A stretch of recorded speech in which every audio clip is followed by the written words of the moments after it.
Every time when I work on a oil pan, I have to clean it up in order to have the correct torque on it.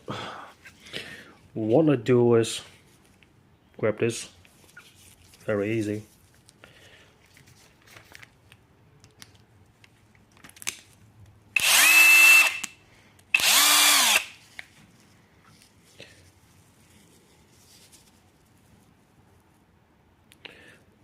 You can see it's much better.